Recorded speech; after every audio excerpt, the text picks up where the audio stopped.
પ્રધાનમંત્રી અન્ન સંતૃપ્તિકરણ અભિયાન અને શહેરી વિકાસ વર્ષની ભવ્ય ઉજવણી કરાઈ। પોરબંદરમાં પ્રધાનમંત્રી અન્ન સંતૃપ્તિકરણ અભિયાન અને શહેરી વિકાસ વર્ષની ભવ્ય ઉજવણી કરાઈ। પોરબંદર જિલ્લા વહીવટીતંત્ર અને પોરબંદર મહાનગરપાલિકાના સંયુક્ત ઉપક્રમે પ્રધાનમંત્રી અન્ન સંતૃપ્તિકરણ અભિયાન તથા ગુજરાત શહેરી વિકાસ વર્ષ 2025ની ઉજવણીના ભવ્ય કાર્યક્રમનું આયોજન કરવામાં આવ્યું હતું।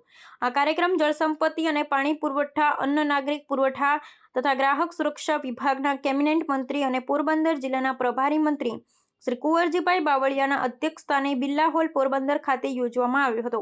કેબિનેટ મંત્રી શ્રી કુંવરજીભાઈ બાવળિયાએ જણાવ્યું હતું કે દેશના વડાપ્રધાન શ્રી નરેન્દ્રભાઈ મોદીએ 2005માં જ્યારે તેઓ ગુજરાતના મુખ્યમંત્રી તરીકે હતા ત્યારે નગરોને સ્માર્ટ નગર બનાવવાનો જે સંકલ્પ કર્યો હતો તેના 20 વર્ષની ઉજવણી આજે આપણે કરી રહ્યા છીએ।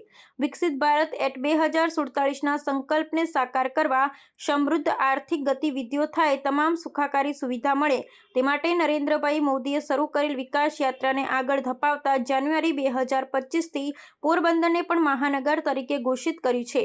કેન્દ્ર તેમજ રાજ્ય સરકારની વિવિધ યોજનાઓની અમલવારી થકી મહાનગરને પાયાની સુવિધાઓ જેમ કે રોડ, રસ્તા, ગટર પાણી, solid waste management system, e governance, આવાસ પ્રાપ્ત થાય છે।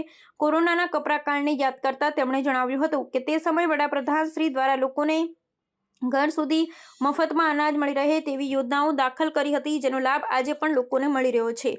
પ્રધાનમંત્રી અન્ન સંતૃપ્તિકરણ અભિયાન હેઠળ વિવિધ લાભાર્થીઓની ઓળખ કરી આ યોજના હેઠળ લાભ આપવામાં આવી રહ્યો છે। સરકારની લોકકલ્યાણકારી યોજનાઓથી છેવાડાના લોકો પણ વંચિત ન રહી જાય તે માટેની ચિંતા કરી તેમને સરકાર દ્વારા વિવિધ સરકારી યોજનાઓ થકી લાભ આપવામાં આવી રહ્યો છે।